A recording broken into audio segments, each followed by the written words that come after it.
Hello मेरे प्यारे बच्चों, आप लोग कैसे हैं? आई होप सो आप सभी लोग बहुत अच्छे होंगे। चलिए हम आपका स्वागत करते हैं आपके अपने प्यारे से चैनल मोशन बायोलॉजी में। स्टूडेंट, आज हम फिर से एक इंपॉर्टेंट हेडिंग को सीखेंगे जो कि आपके बोर्ड के लिए तो इंपॉर्टेंट है, लेकिन यहां से कुछ ऐसे टर्म है, कुछ ऐसे फिगर हैं जो आपके कंपटीशन एग्जाम के लिए भी इंपॉर्टेंट है। और यहां पर बच्चे बहुत सारी गलती कर बैठते हैं, यानी बहुत सारे बच्चों को समझ में नहीं आता, लेकिन फिर भी आप हमारे साथ बने रहिए। हम आपको बहुत अच्छे तरीके से समझा देंगे और एकदम छोटे से लाइन में समझाएंगे, ठीक है? क्योंकि आपको पहले से ही पता है कि हम आपको कॉन्सेप्ट सिखाते हैं, रटाते नहीं हैं। तो चलिए, पिछली क्लासेस में कुछ क्वेश्चन पूछे गए थे जिसका सही सही जवाब बहुत सारे स्टूडेंट दे रहे हैं अभी, ठीक है? जिनमें लगभग रेगुलर जो है क्वेश्चन का आंसर देने वाले स्टूडेंट का नाम हम आपको बता देते हैं। जैसे अलका राय, आराधना यादव, शालिनी, और उसके बाद प्रिया, सेजल और सुधांशु और आदर्श मिश्रा, और इसके साथ ही राहुल सोनकर, ताशीन कभी कभी, ठीक है, रिया और सृष्टि यादव, ज्योति राय, ठीक है। इन सभी विद्यार्थी, जो ये सारे विद्यार्थी हैं, ये लगभग रोज क्वेश्चन का आंसर देते हैं। बहुत अच्छा लगता है आप लोग क्वेश्चन का आंसर देते हैं। और आगे जो भी स्टूडेंट का नाम हम नहीं ले पाए, वो अपना नाम खुद से लेकर हमको बताएंगे कि सर आप हमारा नाम भूल गए थे। तो चलिए, कहां बताएंगे? कमेंट बॉक्स में। और बाकी सारे स्टूडेंट जो वीडियो देखते हैं और वो क्वेश्चन का आंसर नहीं देते हैं, तो प्लीज आप भी क्वेश्चन का आंसर दिया करिए। तो आज है बहुत गर्मी, और चलिए हम देरी ना करें और अपने टॉपिक को स्टार्ट करते हैं। हमारी हेडिंग है, यहां लिखा है वंशावली विश्लेषण, जिसको इंग्लिश में पेडिग्री एनालिसिस कहते हैं। बच्चों, आपके दिमाग में आ रहा होगा कि आज तो सर पूरा बोर्ड पहले से ही भर के आए हैं और आज पहले से ही समझाने वाले हैं, मतलब कि पूरा पहले से लिख डाले हैं। बिल्कुल हाँ बच्चों, हम आपका टाइम सेव करेंगे। और थ्योरी हम पहले लिख चुके हैं, और यहाँ पर कुछ फिगर थे इसलिए हमें पहले लिखना पड़ा इसको, है ना? समझिए, तो कोई दिक्कत नहीं है, आप स्क्रीनशॉट लीजिए, हम लिखेंगे, साथ में पढ़ाएंगे तब भी वही बात है, और लिख कर लाए हैं तब भी वही बात है, लेकिन समझाएंगे बहुत अच्छे तरीके से। चलिए देखते हैं हेडिंग कौन सी है, वंशावली विश्लेषण। अपना एनसीईआरटी ओपन कर लीजिए, क्योंकि आज बहुत इंपॉर्टेंट है। एनसीईआरटी तो जरूरी होनी चाहिए आपके सामने। एनसीईआरटी ओपन कर लीजिए, अपना नोट्स ओपन कर लीजिए, क्योंकि आज बहुत सारे फिगर के थ्रू समझेंगे किसको क्या कहते हैं। हेडिंग है ये, और हेडिंग के बाद हमने डिफिनेशन लिख डाला है। डिफिनेशन क्या है यहाँ पर देखिए, वंशावली विश्लेषण हेडिंग का नाम है। वंशावली विश्लेषण का मतलब ही समझ लीजिए, वंशों का विश्लेषण, यानी जो हमारे वंश है, हमारे पूर्वज हैं, हम उनका विश्लेषण करने जा रहे हैं। और इसकी जरूरत क्यों पड़ गई? इसकी जरूरत इसलिए पड़ गई कि मटर के पौधे जो होते हैं वो एक साल में एक बार बोए जाते हैं और 3-4 महीने में हो जाते हैं। उसका एनालिसिस करना आसान था, लेकिन ह्यूमन बींग्स में ऐसा नहीं हो सकता। ह्यूमन बींग्स में बहुत सारे ट्रेड्स हैं, और बहुत सारे ट्रेड्स के स्टडी करना इतना आसान नहीं था बच्चों, ठीक है? मेरी बात समझ रहे हैं ना आप लोग? तो इतना आसान जब नहीं था, तो इसके लिए साइंटिस्टों ने कहा कि किसी एक अगर बीमारी को हम देखते हैं तो उसके पूर्वज तक का, यानी कि वो बीमारी कहीं ऐसा तो नहीं उनके पूर्वज में रही हो, उसका अध्ययन करेंगे। मटर के पौधे मतलब मनुष्य के लक्षण का या मनुष्य में होने वाले रोगों का अगर मटर के जैसा प्रयोग करना था तो बहुत समय लग जाते, बहुत ज्यादा समय लग जाते। इसलिए वंशावली विश्लेषण को पढ़ा जाता है, ठीक है? तो रीजन पता चल गया वंशावली विश्लेषण पढ़ने का, क्योंकि मानव के अंदर, मनुष्य के अंदर बहुत सारे लक्षण, बहुत सारे रोग होते हैं। अगर एक एक का अध्ययन करने बैठ जाए तो बहुत साल लग जाएंगे, और पता चला कि जिस इंसान के अंदर कर रहे हैं वो मर भी जा रहा है, मतलब एक्सपायर कर जा रहा है। तो इसलिए साइंटिस्टों ने कहा कि अब मनुष्य के अंदर हम वंशावली विश्लेषण का अध्ययन करेंगे, जिसके थ्रू अगर किसी व्यक्ति को कोई बीमारी हो रही है तो उस बीमारी का पता लगाएंगे कि कहीं ऐसा तो नहीं कि वो बीमारी उनके पूर्वज में रही हो, ठीक है? तो चलिए हम डिफिनेशन में क्या लिखे हैं देखते हैं। वंशावली वह प्रक्रिया है जिसके अंतर्गत किसी भी विशेष लक्षण की, यहां पर देखिए ये इंपॉर्टेंट है, किसी भी विशेष लक्षण की वंशागति के संबंध में वंश के इतिहास का अध्ययन किया जाता है। मतलब देखा जाए तो ये 3 ही लाइन डिफिनेशन को बना दी है, मतलब डिफिनेशन बता दी है। आप 3 ही लाइन एग्जाम में लिख सकते हैं, कोई दिक्कत नहीं, पूरा नंबर मिलेगा आपको, ठीक है? हमने क्या बोला? वंशावली विश्लेषण, यानी वंशावली विश्लेषण यहां पर लिख सकते हैं आप, वंशावली विश्लेषण लिख लीजिएगा, या फिर यही रहने दे, कोई दिक्कत नहीं है। वंशावली वह प्रक्रिया है जिसके अंतर्गत किसी विशेष लक्षण की वंशागति के संबंध में वंश के इतिहास का अध्ययन किया जाता है। यानी किसी विशेष लक्षण, अभी हमने बताया ना, कोई रोग हो जाए, कोई एक लक्षण हो जाए, तो उसके वंश का, पूरे उसके पूर्वज का क्या किया जाता है, उसके पूर्वज के इतिहास का अध्ययन किया जाता है, और इसे ही क्या कहते हैं, वंशावली विश्लेषण कहते हैं। इसमें होता क्या है, इसके द्वारा एक पीढ़ी से दूसरी पीढ़ी में होने वाले रोगों का अध्ययन किया जाता है ना बच्चों। एक पीढ़ी से दूसरी पीढ़ी में होने वाले रोगों का अध्ययन किया जाता है, और अध्ययन पीढ़ी विश्लेषण से किया जाता है। वही है, अध्ययन किया जाता है, पीढ़ी विश्लेषण से किया जाता है, जिसे ही वंशावली विश्लेषण कहते हैं। माय डियर स्टूडेंट, आप बड़े ध्यान से सुन लीजिए, फोकस कर लीजिए, फिर से एक बार हम अच्छे से समझाते रहे। वंशावली विश्लेषण वह प्रक्रिया है जिसके अंतर्गत किसी भी एक विशेष लक्षण का, जैसे अगर हम लंबे हैं तो हमारा ये लंबे होने का रीजन क्या है, तो साइंटिस्टों के अनुसार कि वंशावली के आधार पर हम देखेंगे कि इनके पूर्वज कैसे थे। जब पूर्वज लंबे हैं तो पीढ़ी भी इनकी क्या होगी, लंबी होती चली जाएगी। सपोज दैट कोई व्यक्ति लंबा है, कोई व्यक्ति लगातार, मतलब वो लंबा है, उसकी मतलब साइज भी लंबा है, उसकी वाइफ भी लंबी है, और उनके एक दो बच्चे लंबे हैं लेकिन एक दो बच्चे बौने हो गए। अब ऐसा क्यों हो गया, समझिए मेरी बात। जैसे कोई दंपति है, दंपति दोनों लंबी हैं, लेकिन उनके 3 बच्चे हुए, 2 उसमें लंबे, एक बौना हो गया। उसका रीजन क्या है?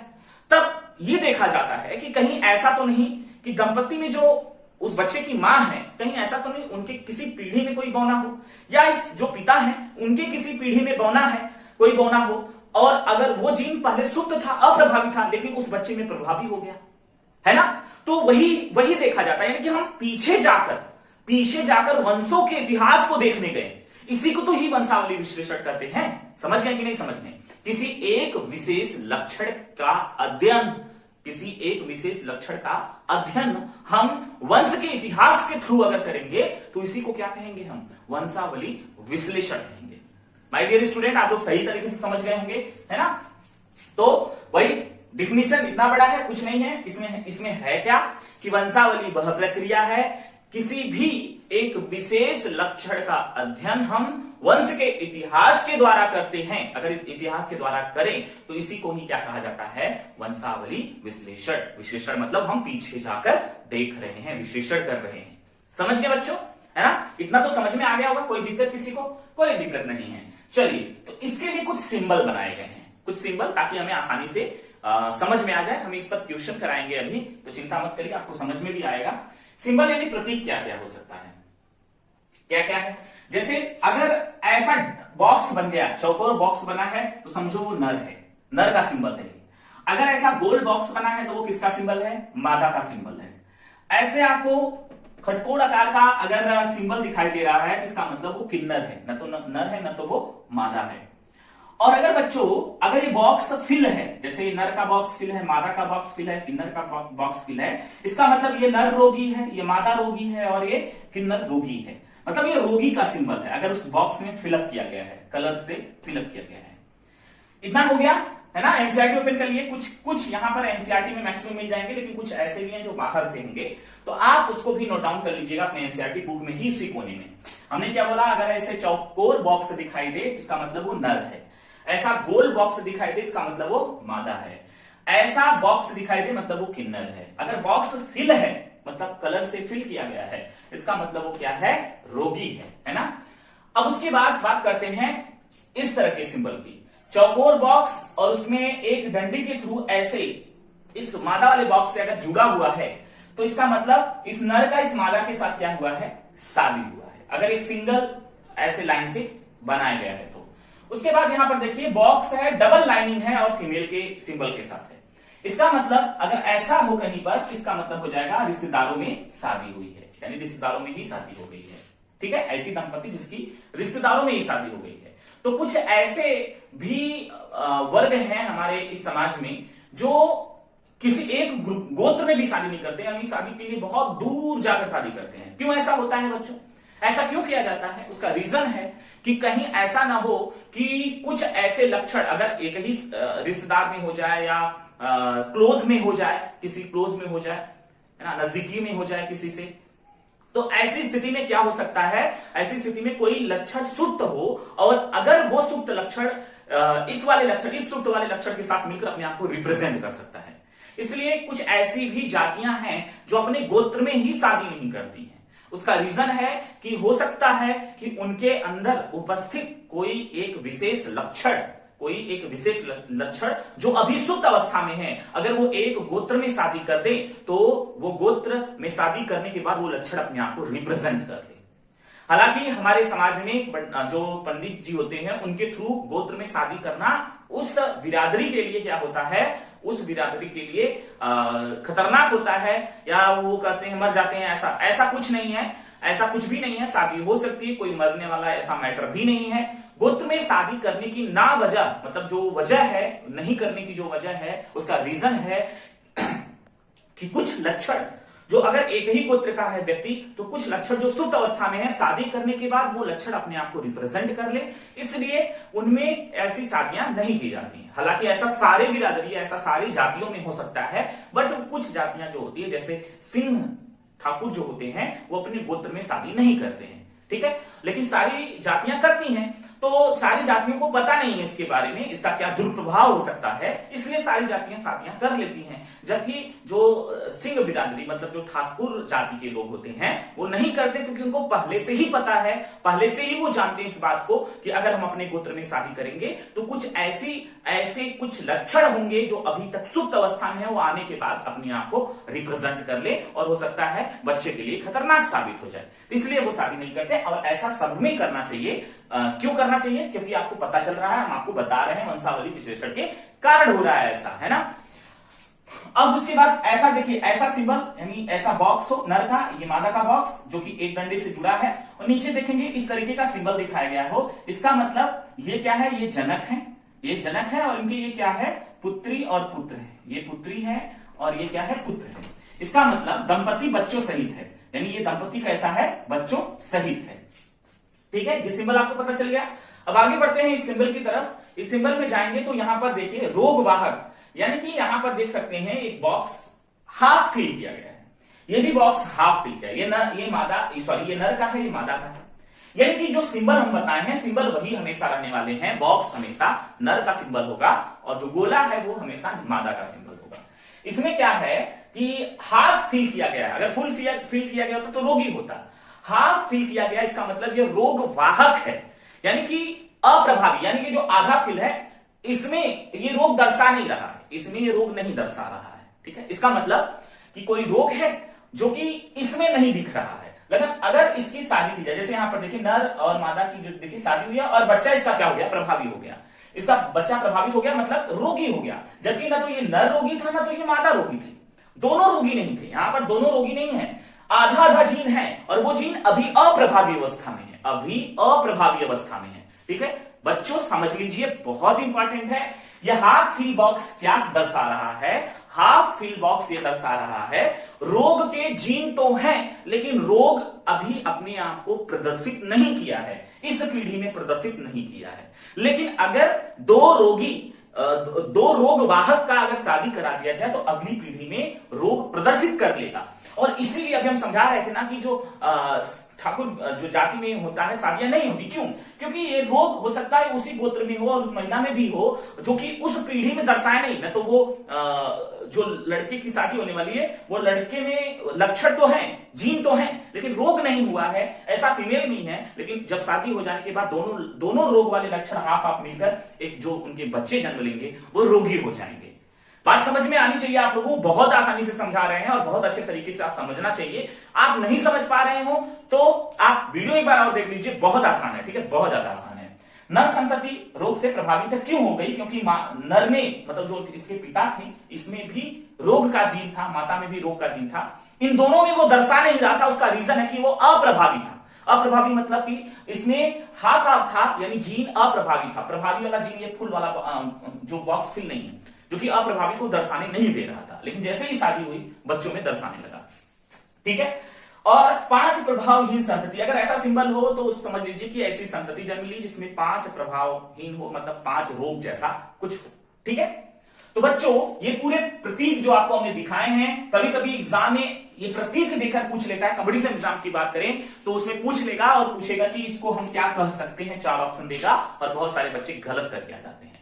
माय डियर स्टूडेंट, आप अपने माइंड को एकदम कंसंट्रेट करिए, एकदम हर चीज क्लियर कर लीजिए, वीडियो एक बार रिवाइज कर लीजिए और फिर से देख लीजिए कि हम किस सिंबल को किस नाम से जानते हैं। यह हाफ फिल बॉक्स होगा, इसका मतलब अप्रभावी रोगी होगा, ठीक है। रोगवाहक है वो, रोगवाहक मतलब रोग के जीन तो हैं लेकिन उस समय उसके अंदर रोग नहीं है। अगर ये बॉक्स अगर ऐसे पूरा फिल होता, इसका मतलब ये रोगी होता, ये क्या होता, रोगी होता। लेकिन हाफ फिल है, इसका मतलब रोगवाहक है, इसमें रोग भी प्रेजेंट नहीं कर रहा है, लेकिन रोग क्या जीन प्रेजेंट है, इसमें रोग का जीन प्रेजेंट है, जो अगली पीढ़ी में देखिए यहां पर रोगी हो जा रहा है, ठीक है। तो बच्चों इसको आप इरेज करते हैं। एक क्वेश्चन, 2 क्वेश्चन जो आपके एनसीईआरटी में इस तरीके का पेडिग्री एनालिसिस का है, जो बोर्ड के लिए इंपॉर्टेंट है और बोर्ड में पूछ सकता है और साथ में आपके कंपटीशन एग्जाम में, डायरेक्टली नीट एग्जाम में पूछा गया है। तो हम उसको समझाते हैं, तब आपको ये पूरा सब कुछ समझ में आ जाएगा, है ना। हम उस जब चार्ट को बनाएंगे, बनाकर आपको समझा रहे हैं, तब आपको सब कुछ बहुत अच्छे तरीके से समझ में आ जाएगा। तो इसको हम इरेज करते हैं, है ना, इरेज करें, चलिए।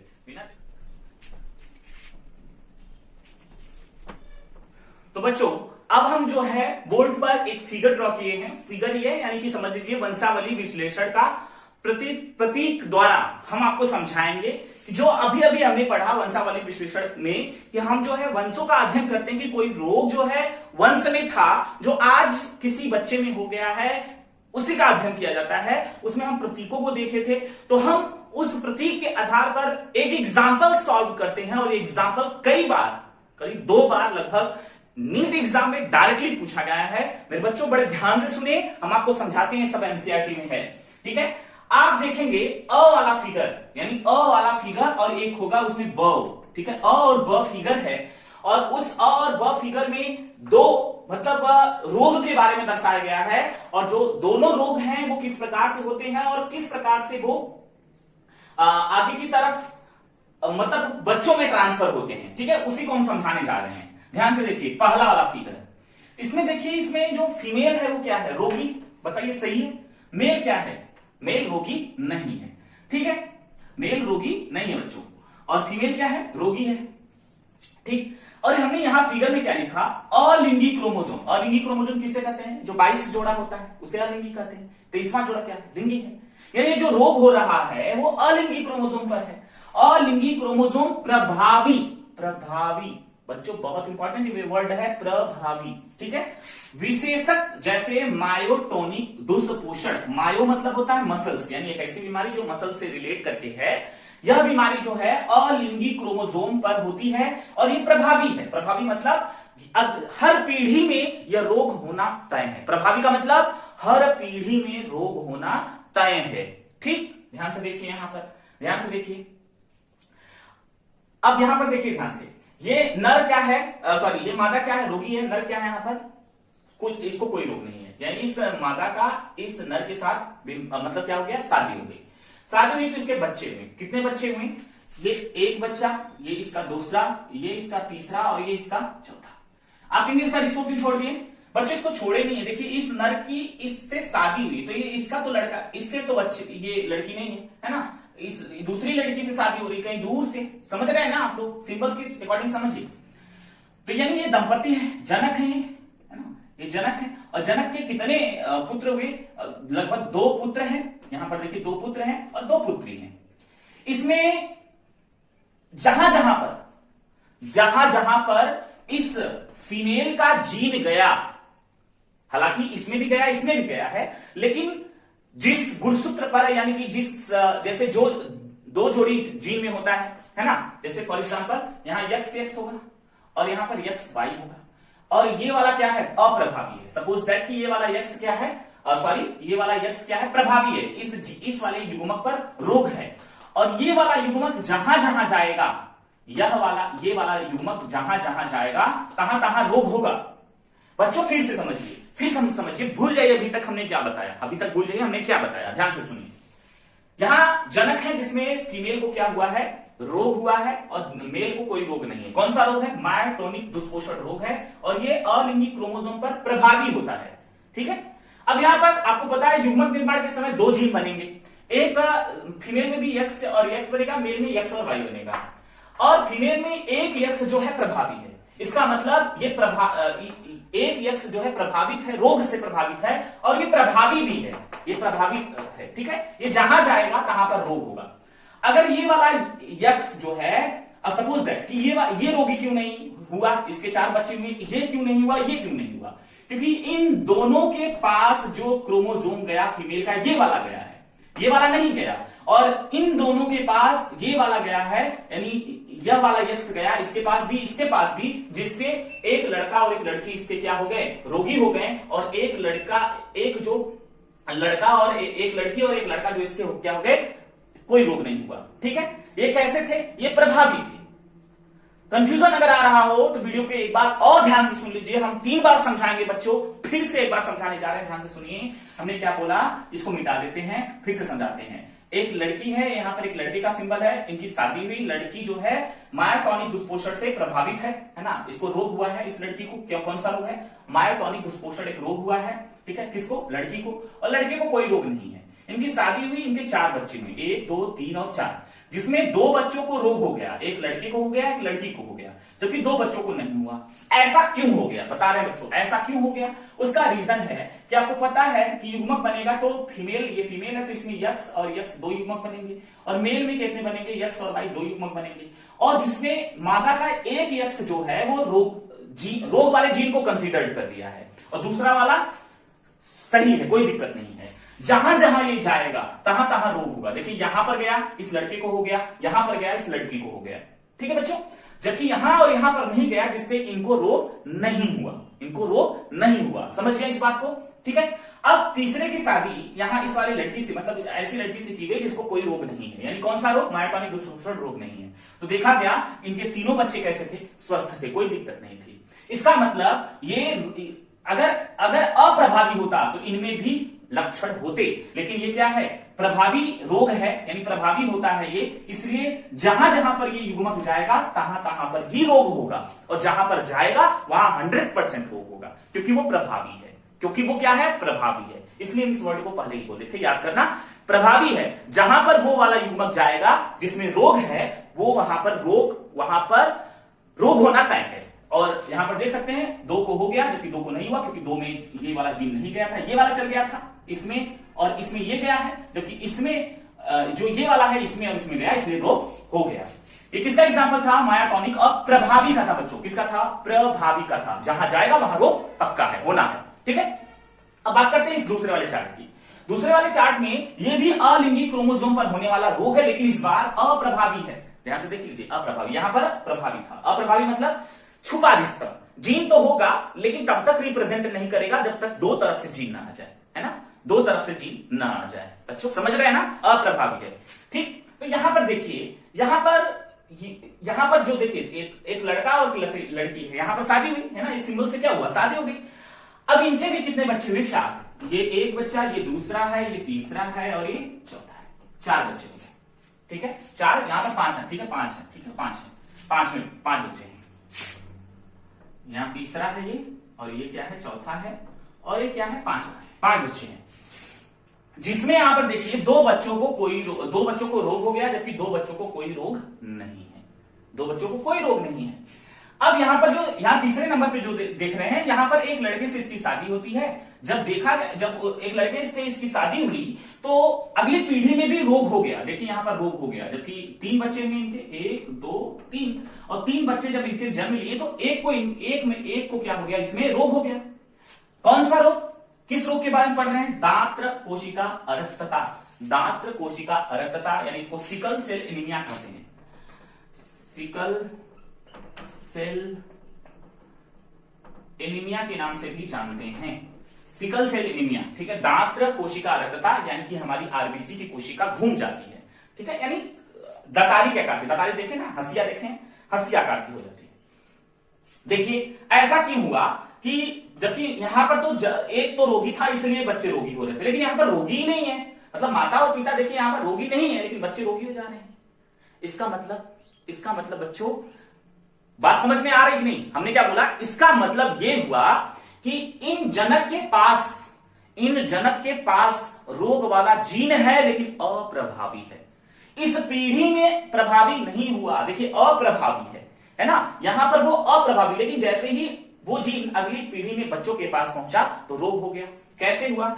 जैसे इसका मतलब इस बॉक्स को एनसीईआरटी में हाफ फिल करना चाहिए था, हाफ फिल करना चाहिए था ताकि आपको अच्छे तरीके से समझ में आ जाता, लेकिन उसने ऐसा नहीं किया, कंफ्यूजन डाल दिया। इसमें कोई दिक्कत नहीं, हम आपको समझा रहे हैं। यानी जीन तो है रोग वाला लेकिन अप्रभावी है, इसलिए यहां पर प्रदर्शित नहीं हुआ। यहां पर भी अप्रभावी इसलिए प्रदर्शित नहीं हुआ। जब इनकी शादी हुई तो अगली पीढ़ी में जब ये दोनों जीन एक साथ जहां जहां पर गए वहां पर क्या हो गया? वो रोग हो गया। बच्चों देखिए, जैसे हम कहें यक्स, और यहां पर यक्स है और यहां पर फीमेल है तो यक्स और यक्स, यहां पर इसको रोग है। मेल में भी एक यक्स को रोग है, वाई को रोग नहीं है, वाई को रोग नहीं है। चलिए इसकी बात करते हैं। अगर ये रोगी नहीं है इसका मतलब ये वाई और ये यक्स होगा इसके पास, इसलिए ये रोगी नहीं है।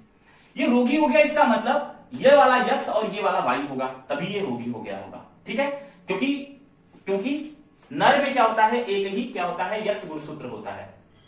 ठीक है बच्चों, अब उसके बाद देखिए ध्यान से, यहां पर ये रोगी क्यों नहीं हुआ? क्योंकि ये फीमेल रोगी क्यों नहीं हुई? क्योंकि इसके पास एक यक्स यहां पर है और एक यक्स ये तो गया लेकिन इसमें अप्रभावी जीन था, इसलिए अगली पीढ़ी इसकी क्या हो गई? रोगी हो गई। बच्चों ध्यान से सुनिए, हमने क्या बताया, कंफ्यूजन नहीं रखना चाहते आपके दिमाग में, ध्यान से देख लीजिए। हमने क्या बोला? जैसे फिर से इसको इरेज कर देते हैं और फिर से आपको समझाते हैं, सिंपल वे में। ठीक है, फिर से सिंपल वे में समझाते हैं। एनसीईआरटी ने इसको हाफ फिल नहीं किया है, जबकि इनके पास रोग के लक्षण है लेकिन अप्रभावी रूप से है, इसलिए इनके 5 बच्चे हुए, 5 में 2 रोगी हो गए। क्यों हो गए? क्योंकि 2 इसलिए रोगी हुए क्योंकि रोग वाला जीन इनके अंदर ट्रांसफर हो गया। अब आप कहेंगे सर इस वाली लड़की में तो रोग के लक्षण तो नहीं दिख रहे हैं, लेकिन उनकी पीढ़ी रोगी हो जा रही है। इसका मतलब बच्चों इसके पास भी रोग वाला जीन उपस्थित है, रोग वाला जीन आ गया है आधा, और अगली संतति में भी बच्चा क्या हो जा रहा है? प्रभावी हो जा रहा है। तो इसलिए हम क्या यहां पर हम पढ़ रहे हैं? अप्रभावी विशेषक पढ़ रहे हैं। मतलब समझिए, अलिंगी क्रोमोसोम पर अप्रभावी विशेषक, यानी रोग तो उपलब्ध है लेकिन वो अप्रभावी अगली पीढ़ी में जाकर क्या कर दे रहा है? प्रभावी कर रहा है। ठीक है, समझ गए? और ये किसका हम पढ़े? दांत कोशिका अरक्तता का। ठीक है, तो बच्चों इस दोनों चार्ट को हम तो कहेंगे एक बार वीडियो फिर से रिवर्स करके एक बार बड़े ध्यान से सुन लीजिएगा, फिर से देख लीजिएगा, आपको समझ में आए। 2 बार 3 बार देख लीजिएगा। अगर तब भी ना आए ना तो हमें बताइएगा कमेंट बॉक्स में, कभी एक और क्लास लेकर हम 2-3 क्वेश्चन और करा देंगे ताकि आपको अच्छे से समझ में आ जाएगा। ठीक बच्चों, तो आज की क्लास यहीं तक है। क्लास कैसी लगी आप हमें कमेंट बॉक्स में जरूर बताएंगे। और हाँ, 2 क्वेश्चन पूछ लेते हैं आप लोगों से। क्वेश्चन आप हमें बताएंगे कि हाँ, जो परागकण होता है वो जो गुरु बीजाणु कोशिका होती है उसको पहला परागकण का जो पहला नवयुग्मक होता है वो किसको निषेचित करता है और दूसरा किसको निषेचित करता है? ठीक है, और प्राइमरी इंडोस्पर्म, ठीक है, प्राइमरी इंडोस्पर्म का फॉर्मेशन कैसे होता है? प्राथमिक भ्रूणकोश का निर्माण कैसे होता है? आप ये भी हमें क्वेश्चन बताएंगे, ये भी आंसर बताएंगे। और तीसरा क्वेश्चन आप हमें बताएंगे हार्मोन मोचक आप हमें आईयूडी के बारे में बताएंगे। ठीक है, यानी कि इंट्रा यूटेराइन डिवाइस के बारे में बताएंगे आप हमको, हार्मोन मोचक। ठीक है, तो ये 3 क्वेश्चन है, आप हमें कमेंट बॉक्स में इसका आंसर जरूर बताइएगा। Thank you so much, thanks for watching. I love you बच्चों, अच्छे रहिए, घर पे रहिए, सुरक्षित रहिए।